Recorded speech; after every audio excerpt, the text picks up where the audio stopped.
هات سيرة النادي الاهلي واغلط في النادي الاهلي، اضمن لك انك هتبقى ناجح. كنت محمد فاروق، كنت ابراهيم عبد الجواد، كنت رضا عبعال، كنت اي حد مهما كان قاعد في بيتكم مش لاقي حاجه تعملها، كنت سيرة الاهلي او طلعت هجصت واتكلمت او غلطت في الاهلي، تاني يوم حياتك هتتغير 180 درجه. شوف فيديوهات ابراهيم عبد الجواد، دخلت ابص بصه بعد الحوار اللي عمله مؤخرا دوت، شفت فيديوهاته ما بيعديش الألف 2000 مشاهدة، 2000 فيو، 1000 فيو، حاجات كده. دخلت اشوف اخر فيديو اتكلم فيه على النادي الاهلي، جايب 16 الف فيو. لحد ما كنت داخل، وقت ما كنت داخل اتكلم عن النادي الاهلي، قول اي حاجة، قول اللي انت عايز تقوله، اهبط.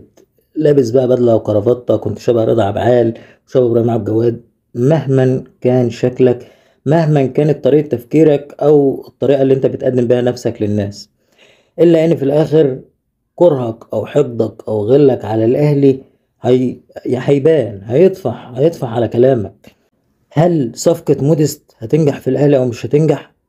سؤال ممكن افهمه، مع انه سؤال غبي على فكرة، ولكن سؤال ممكن افهمه. انت بتسأل السؤال وما انتش عارف ومش مجزم، انما تعمل زي المحايد ابراهيم عبد الجواد وتجزم ان لا، كان خسارة ال1.5 مليون او ال1.4 مليون اللي انت تدفعهم في موديست، كنت دفعتهم ده في قطاع ناشئين ولا في اي حاجة احسن ما تخسرهم في حاجة زي كده او في صفقة زي دي. يعني ابسط قواعد الحيادية او المهنية، او انت بتناقش الموضوع وما بتجزمش وما بتقولش رأيك. لان حتى لو سألت السؤال يعني هل صفقة موديست هتنجح في الاهلي او مش تنجح، الله اعلم. ممكن تنجح وممكن ما تنجحش، لكن هل لو ما نجحتش هتبقى لأسباب غلط في إدارة النادي الأهلي على الأقل في الصفقة دي؟ لا. قال لي تسألوا لي صح، هل أنت خدت بالأسباب اللي تنجح الصفقة أو تخلي الصفقة ناجحة؟ أنا خدت بالأسباب. طب ممكن الصفقة تنجح، ممكن ما تنجحش، ممكن. طيب إيه هي الأسباب اللي أنا خدت بيها؟ أنا جايب لعيب من الدوري الألماني، مش من منش جلادباخ بقى، مش من باير ليفركوزن، لا، انا جايبه من بروسيا دورتموند اللي كانت تاخد الدوري الالماني من بايرن ميونخ السنه اللي فاتت. فرقه بتنافس في مستويات عاليه، فرقه بتقابل ريال مدريد وبتقابل اتلتيكو، بتقابل مانشستر، يعني فرقه بتلعب في دوري ابطال اوروبا، منافسات عاليه.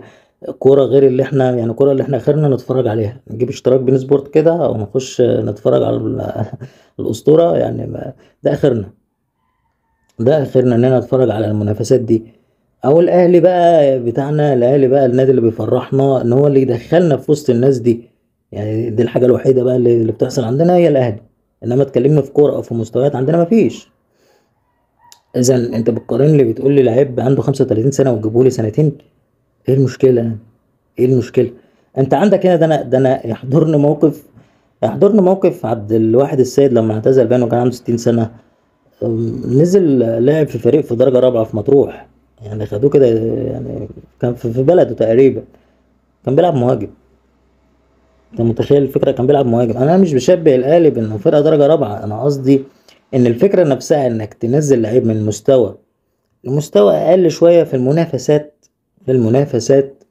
يعني لما اجيب منافسين بتوع الاهلي اكيد غير منافسين بروسيا دورتموند، فلما انزل بالمنافسة تحت شوية اكيد ده مش هيغير حاجه. انا لو اللعيب دوت بره، المفروض مثلا مستواه يوم ما يقل، بيقل ازاي؟ مستواه بره يوم ما يقل ويبقى كبر في السن، بعد ما كان مثلا بيشوط 5 6 كور في الماتش مثلا، هيشوط له مثلا كورتين 3. ده المستوى قليل. طيب لو نزل الدوري المصري هيشوط الكورتين 3؟ لا، يعني ده انا عايز اقول لك هيشوط ال5 و6 اللي كان بيشوطهم في بروسيا، هو في مستواه بقى، لا، هيشوطهم 6 و7 و8 وعادي جدا، لان مفيش منافسه. الارتقاء في الراس، هو كان الارتقاء بالراس يعني ان هو يلعب براسه وكده. بره شوف كان مين المدافعين اللي بقف عليه 90 دقيقة، وانه عايز يخطف من ده ويجز بقى ده وكده. انت عندك منافسين للاهلي هنا في المدافعين زي بروسيا. وكمان كان بيجيب اجوان، يعني كان لعيب لحد اخر ثانية، هو لسه يعني عقده منتهي السنة دي، فانت بتتكلم في ايه؟ ده بالنسبة للمنافسة. طب أنا كأهلي أنا عايز منه إيه؟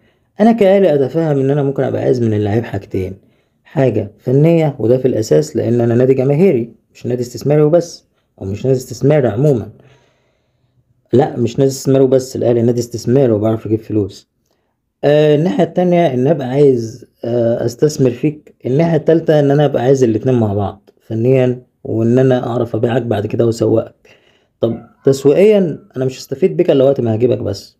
انا جبت لعيب من بروسيا دورتموند وهعمل له اعلانات والدنيا تمام. طيب هل انا هستفيد او الاهلي حاطط في دماغه ان هو يستفيد ماديا من ورا موديست؟ لا. لا ما في، يعني خلاص هيبيعوا لمين لسه، او يعني خلاص على قد السنة سنتين وصباح الفل. طيب هل هيستفيد فنيا؟ اكيد، بالتاكيد، او على الاقل الاهلي جايبه عشان كده. بتتكلم يعني انت بتتكلم انا هيبقى عندي ماتشات افريقيه. سيبك من الدوري المصري، الدوري المصري انا بقى يعني هكسبه لو لعبت يعني لو طلبت الشناوي يلعب مهاجم هيجيب اجوان وهنكسب يعني الدوري المصري. بس انا عندي مثلا ماتشات في افريقيا، ممكن ابقى في ماتشات مثلا مخنوق خنقه، بلعب في الوداد في الوداد في المغرب، بلعب في الترجي، بلعب يعني بلعب في جنوب افريقيا مع صن داونز بقى. احيانا انا ببقى محتاج نوعيه مهاجم، نوعيه معينه. ممكن بالمناسبه مبقاش محتاج من المهاجم في الماتش ده ان هو يجيب لي جول، مع ان هو هيخلص لي، هو مهاجم صندوق. ولكن انا ساعات ببقى محتاج مهاجم من نوعيه معينه، ليه؟ عشان يخلي حسين الشحات ويخلي لعيبه تعرف تلعب اجنحه. فاذا هو ده المهاجم اللي انا عايزه ككولر او كالاهلي. فنيا ايوه هيفيدني. ممكن ما يفيدنيش بقى، او ممكن يحصل في الامور امور او امر ربنا، ممكن بقى ده حاجه بتاعت ربنا بقى. انا ممكن اجيب محمد صلاح بكره الاهلي لاي ظرف كوني يحصل يخلي محمد صلاح يجي النادي الاهلي مثلا. محمد صلاح جه بكره النادي الاهلي، هل انا ضامن ان محمد صلاح ينجح في الاهلي؟ لا. يعني ما لهاش علاقه.